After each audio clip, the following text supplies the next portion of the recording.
Hi there, and welcome to Power Play. I'm Vashi Kapelos in Ottawa on this Wednesday. Tonight, Donald Trump announces a so-called deal on Greenland. Really fantastic for the USA. Gets everything we wanted. After threatening tariffs on European countries opposed to his Greenland takeover, Trump now says there's a NATO deal on the way that would solve it all.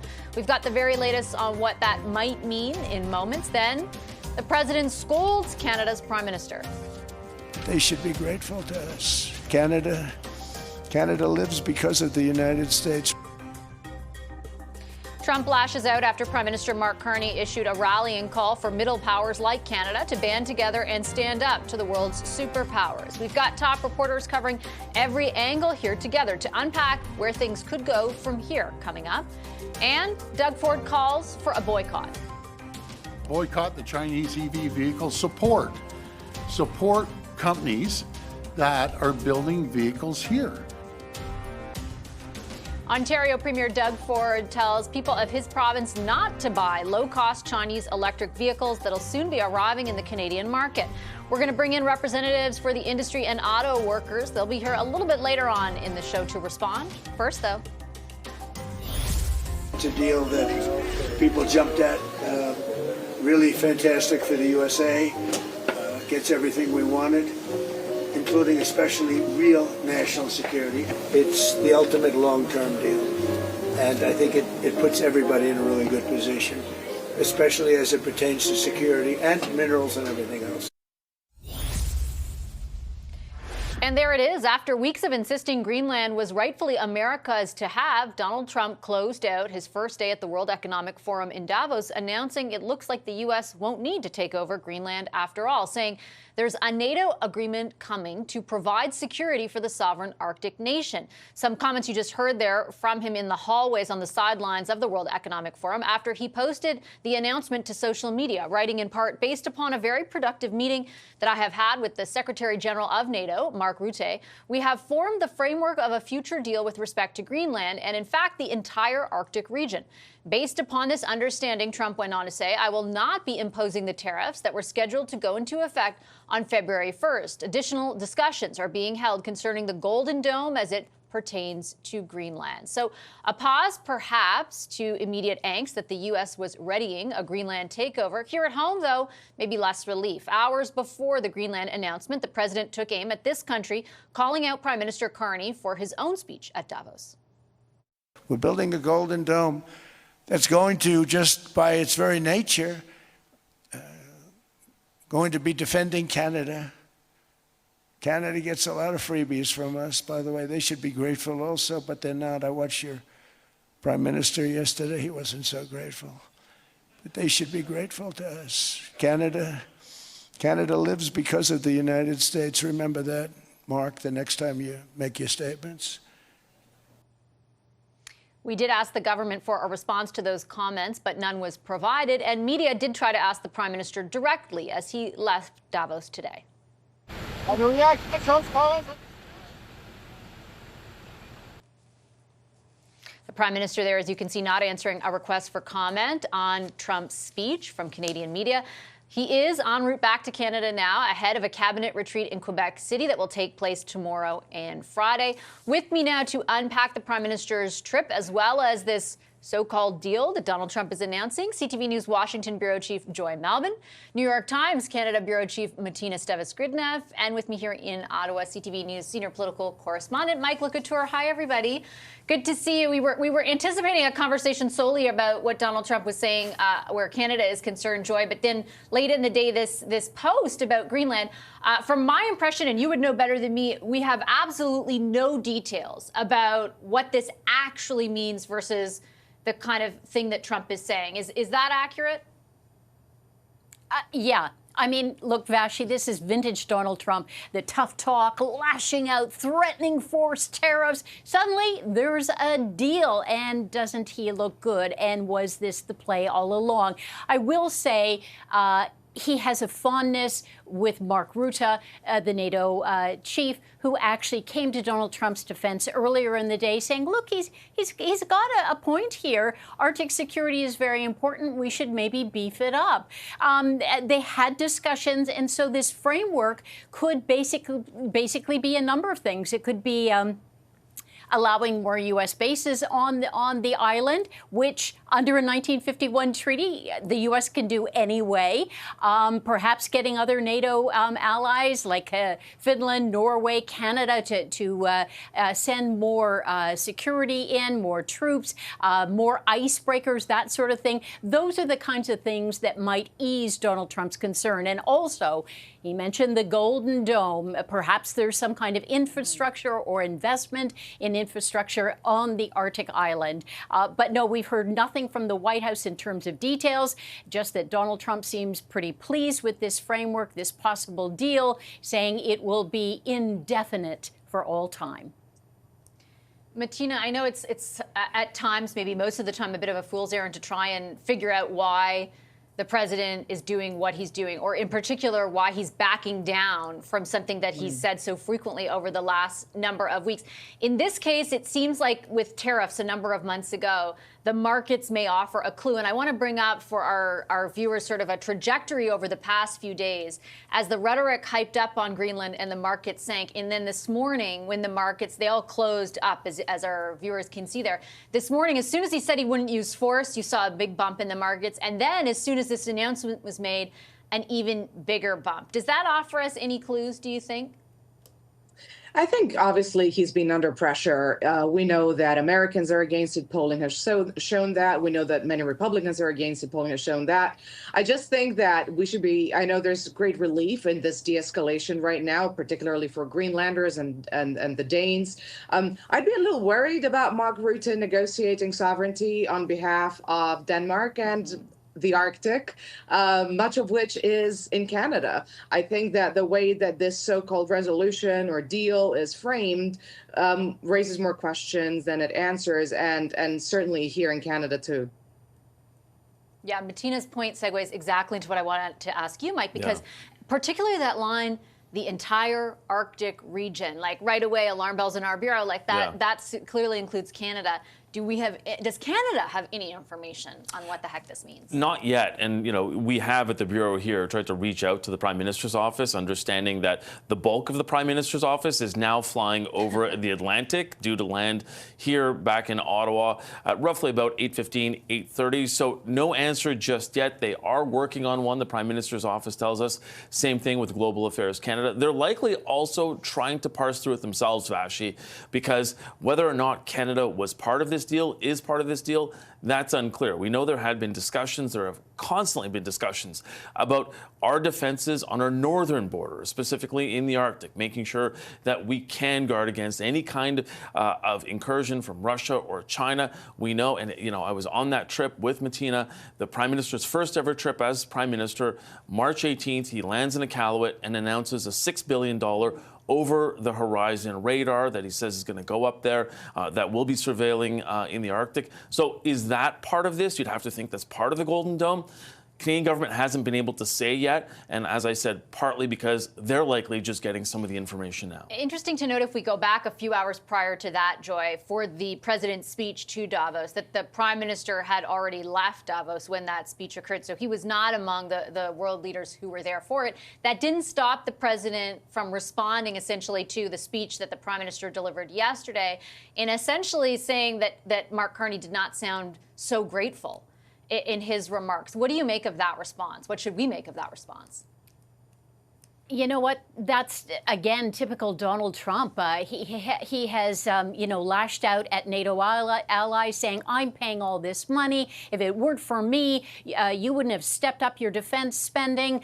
We spend all of this. There's so many grievances with this president. Yesterday and all this week, he talked about the NATO alliance and how they would not defend the U.S., but we always defend everyone else. He feels feels somehow that he's hard done by, or that the United States is hard done by all of this. Saying ungrateful is a typical insult he has done to, said about the Europeans, said about Canada, saying they're ungrateful.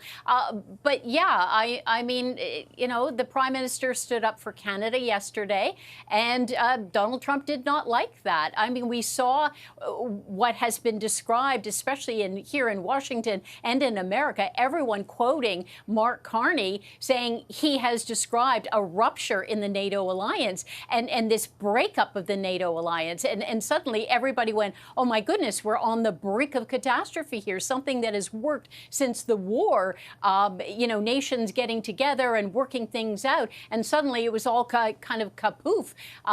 But yeah, insulting Mark Carney, he insults many people and Europe. But suddenly he thinks that he's got a deal, he's got something, and a lot of people.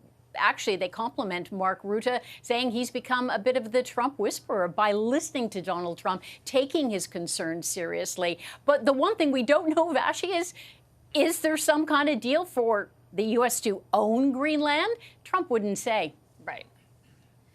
On the Canada-U.S. dynamic and the sort of speech versus speech, I just want to play, Martina, a clip from Jameson Greer, the USTR, who gave an interview to Bloomberg and was asked very specifically about kind of that rallying cry for middle powers to band together and stand up to the United States, and how Canada fits into that, given the negotiations that are going to take place over the next 6 months. Let's play that clip, and then I'll get your reaction. I just think that Canada, I mean, the Prime Minister himself said it, they're a middle power.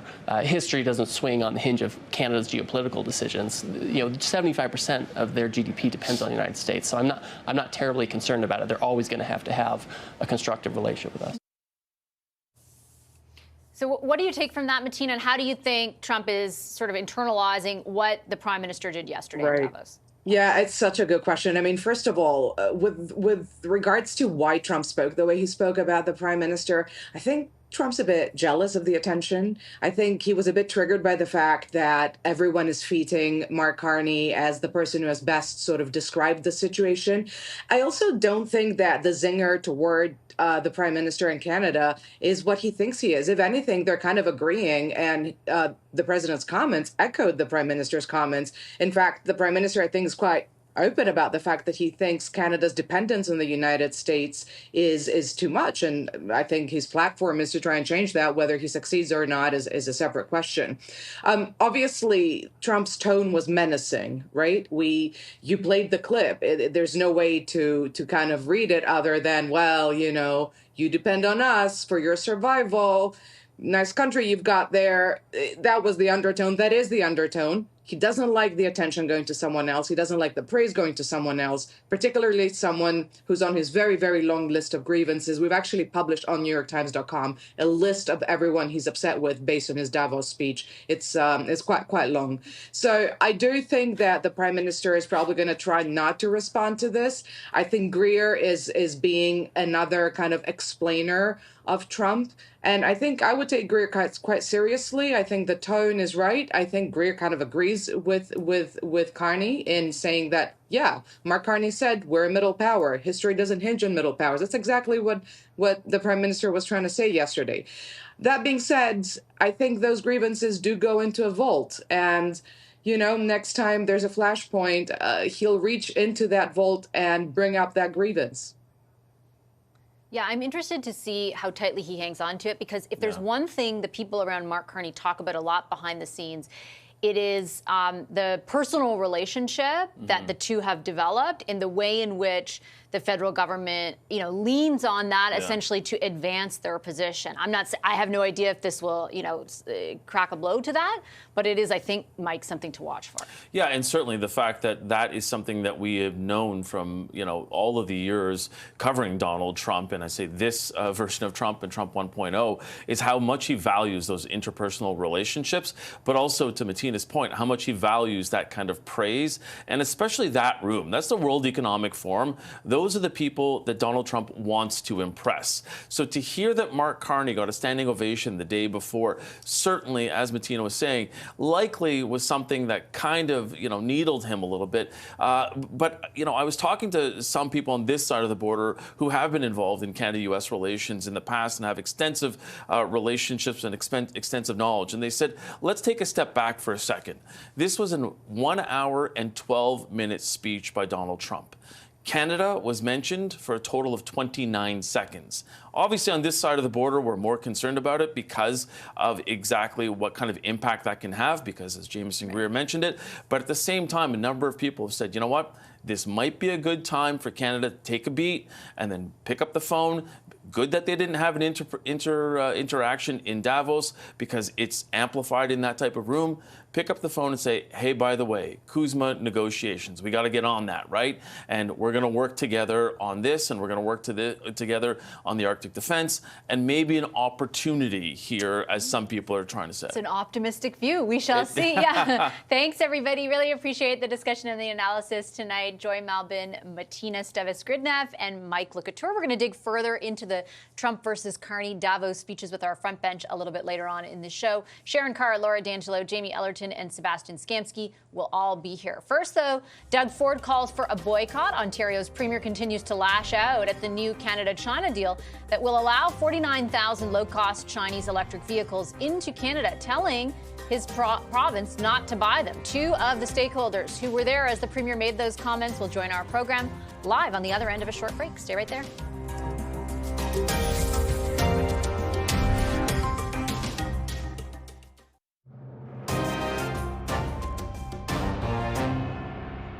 At what cost? Maybe a few people might buy them, and I discourage anyone from buying a Chinese vehicle. But if they decide to do that, at what cost? Is it at the cost to your neighbor down the street that's working in the auto sector, that he's not going to have or she's not going to have a job? Are you officially asking Canadians, Ontarians, to boycott any of the 49,000 Chinese-made EVs that come to Canada? That is exactly what I'm saying. Boycott the Chinese EV vehicles. Support companies that are building vehicles here. That's Ontario Premier Doug Ford calling for a boycott of the 49,000 Chinese electric vehicles that will be allowed into Canada after Prime Minister Mark Carney negotiated an agreement to lower Chinese tariffs on Canadian agricultural products in exchange for that market access. You heard from Saskatchewan's Premier here a few days ago, who heralded the deal as a great day for Canada and ag sectors across the country. Premier Ford, as you heard there, takes a different view and says the deal is bound to hurt the auto sector. Joining us now on that, two people who stood alongside the Premier as he made his case. Flavio Volpe is the president of the Automotive Parts Manufacturers Association, and Lana Payne is the national president of Unifor. Hi to both of you. Thank you very much for making the time. Flavio, I'll start with you. We played a little bit of what Jamieson Greer, the USTR, told Bloomberg earlier on the show. The first part of his clip was actually an answer to a question about this deal. And he really downplayed the impact of it, said it's not essentially not a huge number of vehicles that are coming in, nothing that will really kind of rock the boat. His bigger concern was actually future Chinese investment in the auto sector. On the first part, the kind of downplaying of the salient impact of allowing these vehicles in, how do you respond?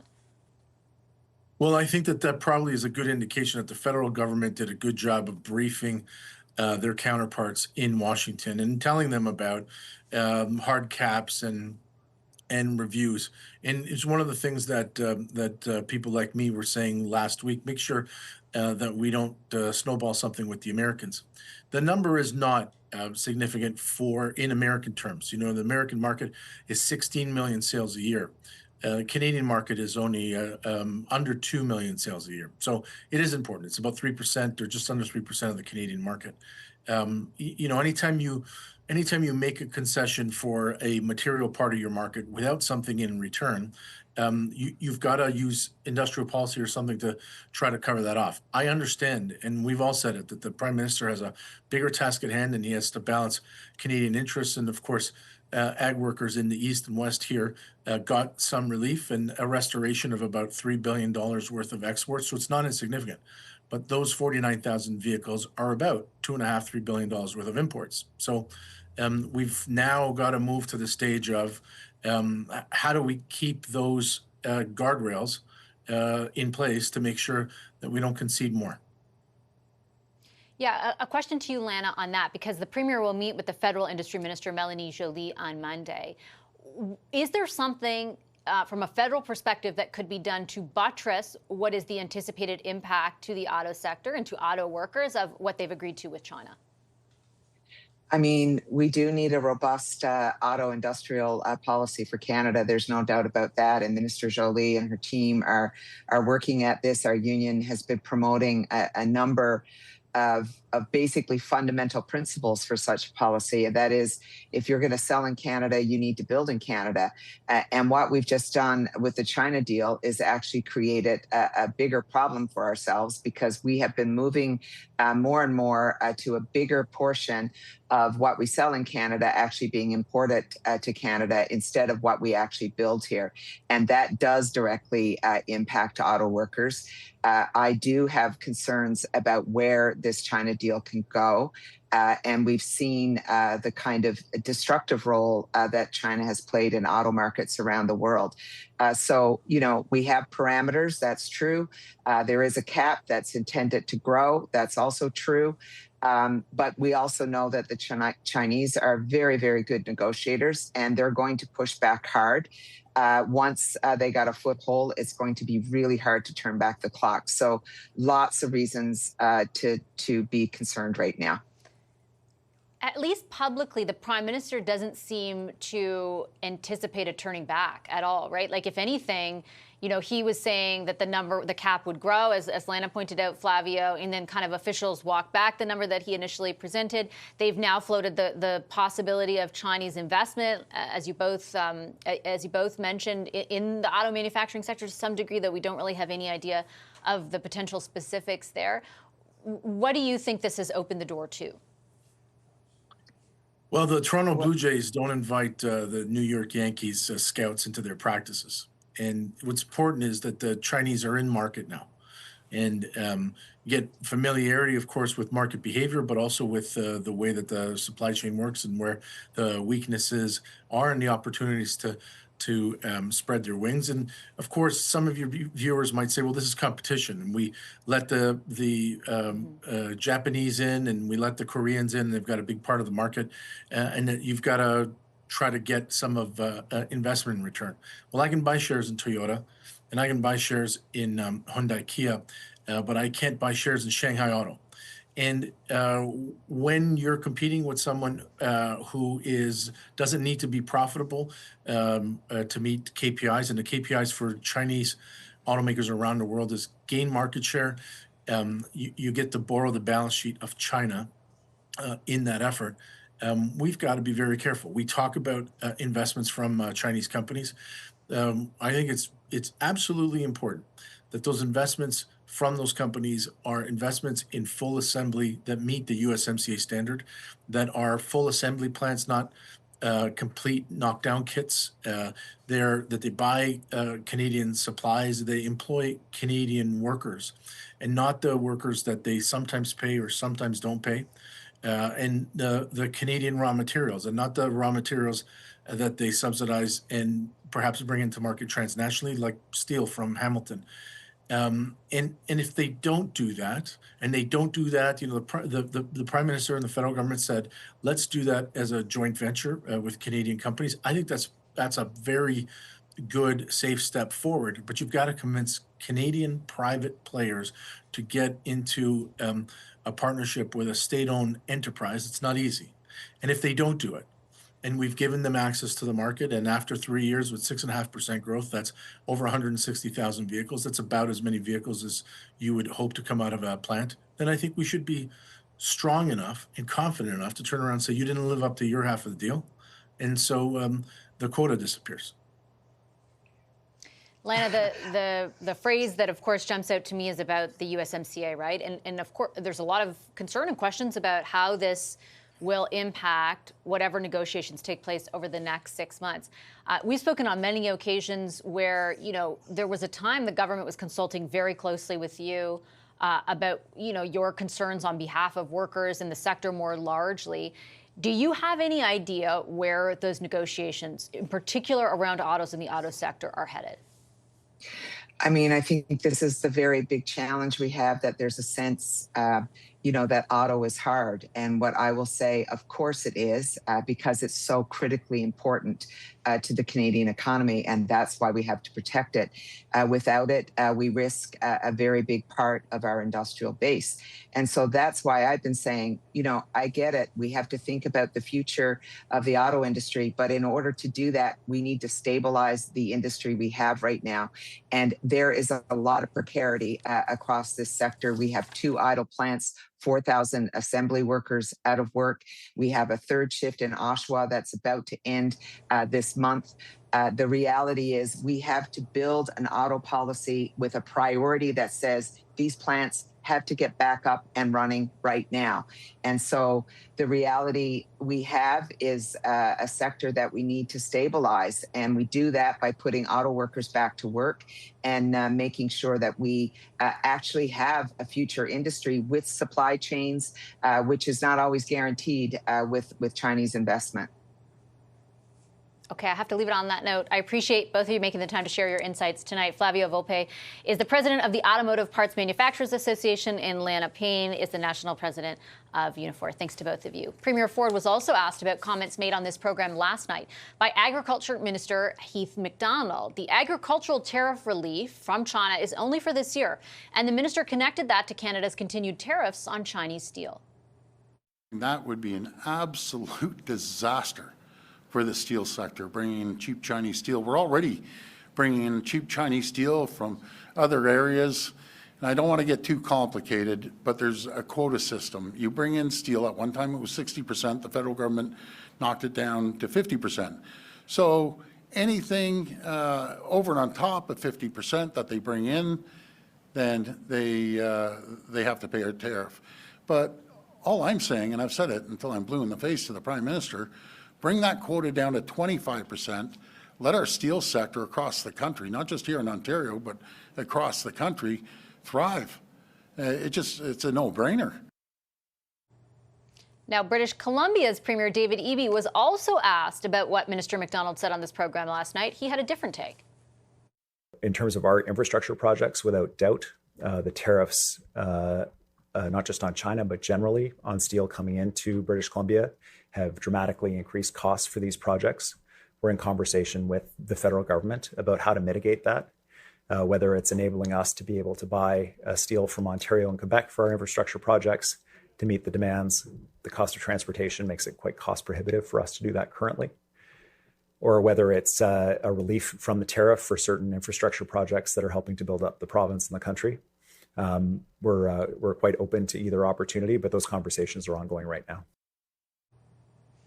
All right, we're going to take a quick commercial break here on Power Play. On the other end of that break, our front bench will be here. We've got a lot to unpack, including what Donald Trump said about the Prime Minister's speech and what you just heard about the auto sector. Back in a moment with those conversations and our front bench.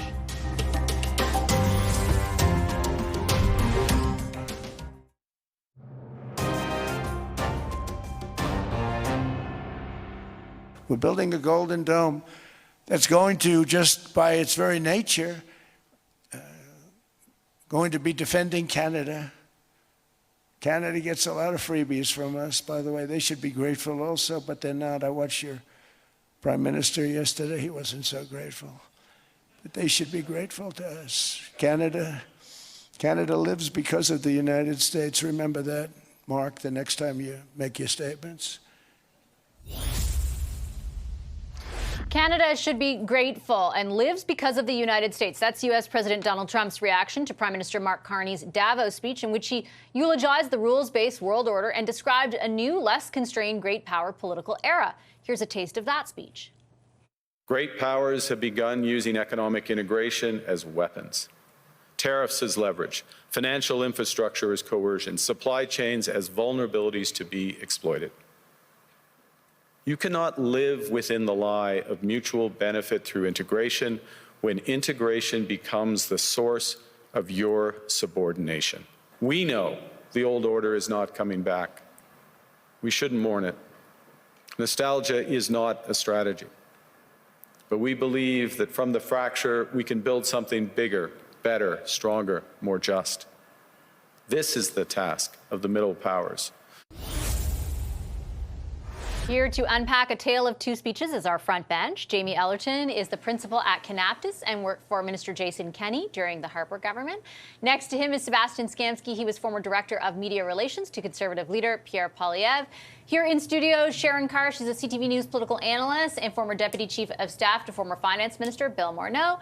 And next to her is Laura D'Angelo. She's with Enterprise Canada and previously worked in Prime Minister Justin Trudeau's office. Hi, everybody. I feel like this is boys versus girls, liberals versus conservatives. I'm just in the middle here. Sharon, I'll start with you.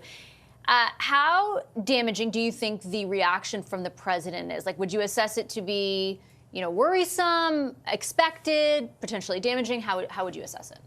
I actually thought it was pretty demure compared to what it could have been.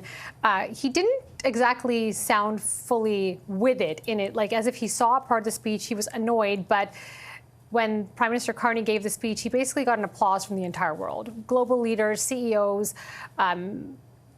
media, everyone just kind of praised him for kind of being honest and blunt and coming out there. And I think what President Donald Trump sees now is that when the bully is bullying everyone and people kind of get their elbows up a little bit collectively, you might have a problem in some ways. And I actually thought, I thought he would have come out with a far more aggressive and harsh statement, and he didn't.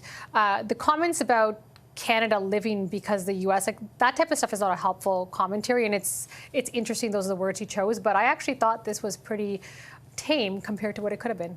Yeah, I'm interested to see, Jamie, to what degree, if any, the speech impacts the personal relationship that we're all kind of told behind the scenes exists between the Prime Minister and the President. The fact that he said Mark wasn't so grateful. Obviously, he's very aware of the content of the Prime Minister's speech. But the fact that later in the day, Trump backed down on this threat for Greenland is also kind of fascinating and hard to analyze both separately without thinking of the other. Yeah, I think that's a fair assessment, Vashi. I think when you look at what's gone on here, I think President Trump has actually isolated himself far more than perhaps he thought he could. And I think he's realizing the limits of his own power and just how much or lack of goodwill exists to cooperate with America. I think when you look at this time last year, as President Trump came to office, you had everyone kind of sizing up how quickly they could get a deal in Trump 2.0 and trying to figure out what the new normal of a second Trump term was going to be. But a year later, I think people have a much more sober-eyed reality of what's gone on, the kind of dysfunction and disarray that exists within this administration. And I think Prime Minister Carney's calling out yesterday of other countries need to work together to stand up and push back on this. Otherwise, they're all going to end up being steamrolled in some form or another. And so I think that really much is coming into play. I think when you look at the state of the Canada-U.S. relationship, there are still tons of ways in which our two societies and economies and our defense are deeply intertwined, and nothing Trump says is going to unwind that overnight. But I do think it's prudent when you look at what Prime Minister Carney had to say yesterday of looking at how you actually advance Canada's interests and diversify our trade markets and rebuild those alliances that I think Canada's been neglecting for too long. That speech yesterday, Laura, had a very intentional international audience, and obviously the place where it was delivered lends itself to that.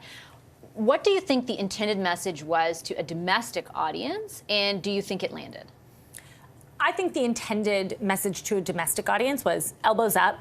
Canada is here to fight for ourselves, but we're also here to go find partners to help us fight Donald Trump, but also just this economic war across the board.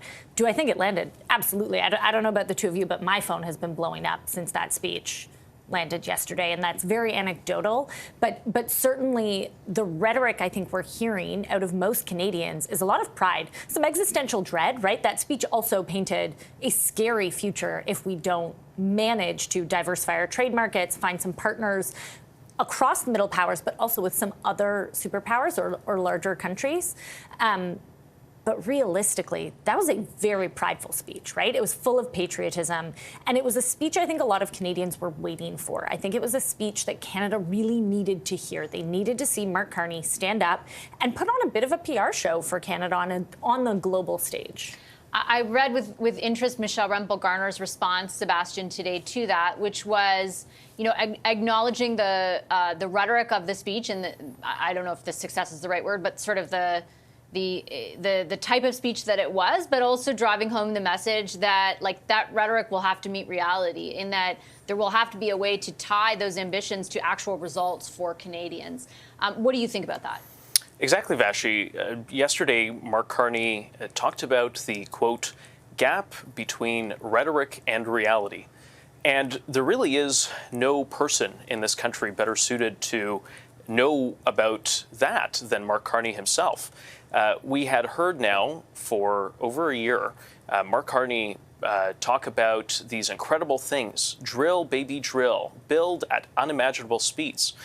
That was wonderful rhetoric. The reality, however, is greatly lacking for Canadians. And so when Prime Minister Carney goes in front of an incredibly tough audience in Davos of financiers, bankers, and other globalist types that give him standing ovations, when he goes to that audience, it's easy to say those things. In reality, though, there has been very little in the way of delivery. We're still as dependent on the U.S. as our market as we were a year ago when Prime Minister Carney took office. No major project has actually been built. There's nothing has come online to diversify that trade. So I think Canadians are struggling when they hear this half-hour speech to identify what it means for them in their own lives. They can't put a roof over their head because of Mark Carney's cheap talk. They can't put food on their table because of his wonderful words. And so there's that very big gap that Mark Carney himself will have to bridge when it comes to tackling those domestic issues. I was talking to David Coletto for my radio program today, and he quantified it in a really interesting way, Sharon. He said basically 40% of the country is like, I trust him implicitly. I get it. I'm good with this. He can say whatever. I trust him to do the right thing. Another 40% has a very, very healthy dose of skepticism. So it's almost equal in part. The Prime Minister is going to address the media, I think, tomorrow at some point during this cabinet retreat. How much effort do you think he does need to put into sort of tying what he talked about to people's actual lives?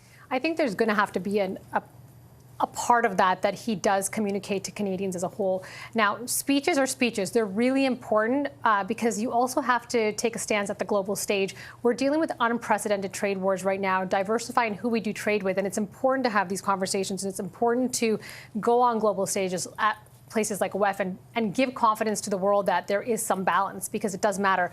But now that has to translate into how do we build things faster, what are we doing to help people with affordability, and how do we bring that home domestically? And I think that's going to be part of the message that comes out at the retreat or a conversation they have. And you know what? It's easy for people to say he hasn't done anything. He's been in office for less than a year, and I think a big part of being in office is also building confidence in the ability to bring people together and have ideas. And I think he did that yesterday, and now we have to see all that get delivered. Last word to you on this, Jamie. Here, but I think one of the mistakes that a lot of Conservatives are making right now is they did not win the election, and they think that Mark Carney Liberals and Justin Trudeau Liberals are one and the same, and that Canadians writ large think like hyper-partisan Conservatives. Fundamentally, in tone and substance and in so much of what he's doing, Mark Carney is changing the lives of a lot of Canadians. And when you look at some of those Coletto numbers, yeah, some people are still skeptical, but no one thinks this is the same Liberal government that was in power for the previous 10 years. And so I think Conservatives need to find ways to present something more constructive on something like this foreign policy speech. You could have heard Prime Minister Harper deliver the vast majority of that address. And so I think the question becomes, how can Conservatives work with Liberals to accelerate getting things through Parliament that's actually going to unlock some of these bigger projects? And when the Liberals won't cooperate in good faith on that, then you can hold the government to account and say, let us get the job done where these guys are failing. But to continue to present this delusion that Mark Carney's Liberals are the same as Justin Trudeau's Liberals and denying what Canadians see with their own eyes is that change took place is, I think, really Canadian a conundrum that the Conservatives are going to find hard to get out of. Okay, I'm going to take a quick break. You guys can fight that out in Toronto during that commercial break. And on the other end, we're going to talk about Doug Ford taking aim, actually, at the Prime Minister over that China deal. Back in a moment with that conversation.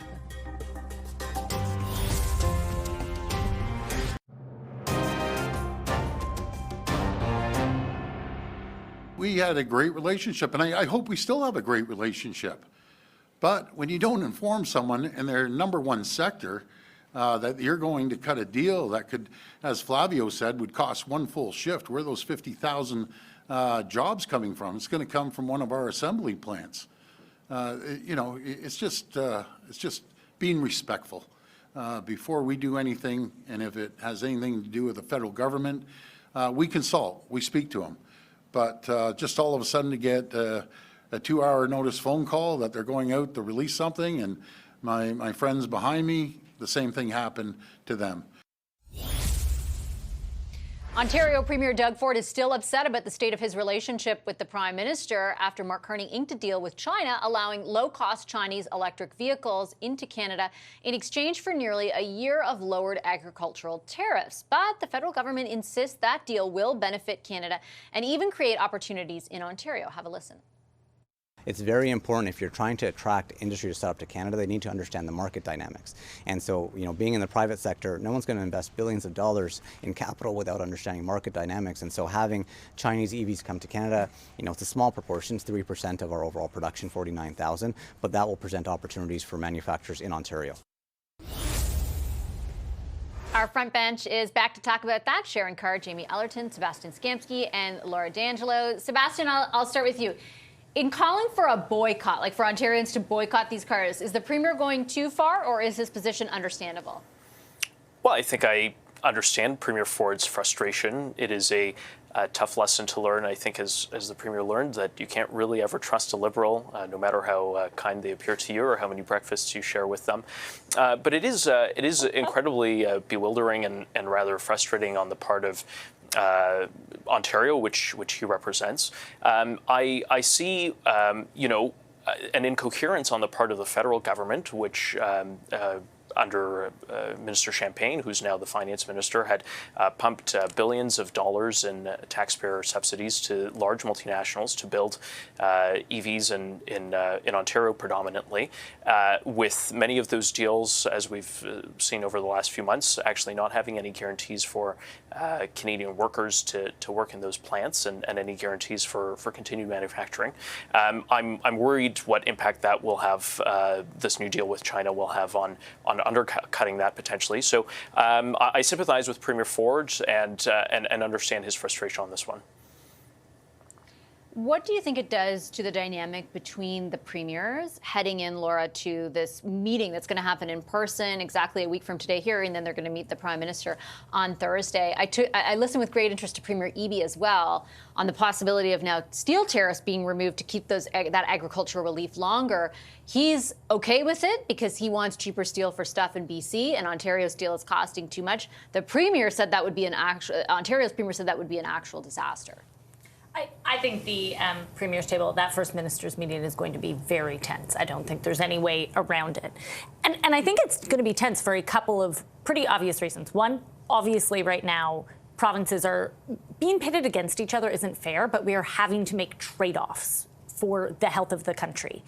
And that is going to be really hard. The second part is that premiers have to represent their own provinces, but that table has to represent the Federation. And those, at some point, and I think we're starting to see that, are not necessarily going to be congruent. That is a real challenge for every premier and a very significant challenge for the Prime Minister, who has to try and keep the Federation together when we're seeing separatism in two different provinces and now really challenging provincial trade situations. Yeah, I feel like there's a couple of things there that are true at the same time, Jamie, in that the Prime Minister doesn't appear to be, you know, pre-positioning or doing a lot of communication in advance to try and bring on side, you know, premiers that you would expect to react the way they would. For example, Premier Eby to the MOU or Premier Ford in this case. At the same time, well, for the last number of months, the premiers have talked about Team Canada, and this is a point one of our front bench panelists made last night that really stuck out to me. Like, unless it's to the great advantage of their province, they all don't seem to Team Canada anymore. Yeah, I think part of that is because the urgency of the politics has somewhat changed, and they're all trying to figure out what a new normal is. I think the blunt reality of the situation, Bashi, is the kind of politics as usual is not that at all right now, and so they're all kind of making it up and experimenting as they go along. So I'm not surprised to hear the Premier of Ontario, where Canada's auto sector is predominantly based, go to the wall for it. But I think part of the unspoken part here is that the manufacturers that are mostly here right now with the exception of a few Japanese plants, like I think the Toyota plant in southwestern Ontario is one of them, are U.S. subsidiaries that are taking their jobs south of the border as a result of U.S. economic policy. And we can't really do much about that. And I don't know the capacity of Canadians to subsidize these things in perpetuity when we already know that Canadians are struggling to put food on the table and really can't afford to increase taxes to keep some of these industries afloat. And so there's going to have to be some really hard conversations as to what that reality looks like going forward. I think it's part of what's not really coming out when you hear that Chinese deal is the fact that for it to be sustained over the long term, there needs to be some form of investment in the Canadian market to see some of those jobs here. But right now, it's predominantly the big three who have their Canadian representatives crying that they're obviously feeling a lot of pain, and understandably so, while their bosses in the U.S. are saying, yeah, but we're still going to remove those jobs anyways because America's actually what matters to us. And sitting around the table in the Oval Office with the president not pushing back at all, to Jamie's point, on the tariff policy that he's applied, that's put everyone in the position they find themselves in. I think Jamie's point is well taken around the brutal reality of the sector, and it doesn't feel like anyone at the federal or provincial level is truly being honest with people about what that reality looks like right now, Sharon. And I think that's fair. Listen, the auto sector is one of the most subsidized sectors whenever there's a bailout needed or support needed. And even then, it's never guaranteed that they're going to stay. We've seen what happened with Stellantis, even though that was a bit of a different situation. So I don't think the public sentiment as a whole across the country is with them. I think there is validity in what Premier Doug Ford is fighting for, because the auto sector is a massive part of Ontario. But that being said, again, 49,000 electric vehicles that are at lower cost, that are also going to be more accessible to Canadians. Whether that's going to make or break it, I'm having a hard time seeing that actually be the case. Premier Doug Ford is doing exactly what he should be doing, is fighting for Ontario, but he was captain Team Canada last time. He carried that baton when the federal government went into election, and I think he's losing a bit of that right now. So there's going to have to be some happy medium where they come together, but I think this is more about hurt feelings around how many hours they were given about this decision. It's going to give no notice, didn't you hear? Just 2 hours notice. Yeah. Well, we will keep our eyes peeled for what happens with the so-called bromance next week. We'll all be together when they first meet here in Ottawa next Wednesday, and then they'll meet the Prime Minister on Thursday. Thanks, guys. I appreciate the conversation. Our front bench, Sebastian Skamsky, Jamie Allerton, Laura D'Angelo, and Sharon Carr. I'll take a quick break. We've got more Power Play on the other end of that break.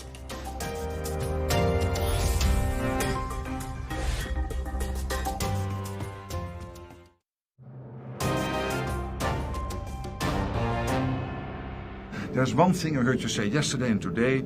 You were not absolutely sure that the Europeans would come to the rescue of the US if you will be attacked. Let me tell you, they will. And they did in Afghanistan, as you know, for every American who paid the ultimate, for every 2 Americans who paid the ultimate price, there was 1 soldier from another NATO country who did not come back to his family. From the Netherlands, from Denmark, particularly, from other countries. So you can be assured, absolutely, if ever the US will be under attack, your allies will be with you. Absolutely, there's an absolute guarantee. I really want to tell you this because it is important. It pains me if you think it is not. And under your leadership, this alliance is stronger than ever. Efforts to reassure U.S. President Donald Trump on the part of Secretary-General of NATO Mark Rutte there. A few hours later, after those comments were made, Donald Trump posted to social media that he had arrived at the framework for a deal on Greenland to stay away from infringing on Greenland's sovereignty. With Mark Rutte, we have no idea what the details of that deal are or whether or not Mark Rutte actually had the authority to negotiate that deal. But we look for answers over the coming hours to those questions. I will leave Power Play there. I'm Vashi Capellas. Thank you so much for watching tonight, and have a great rest of your evening.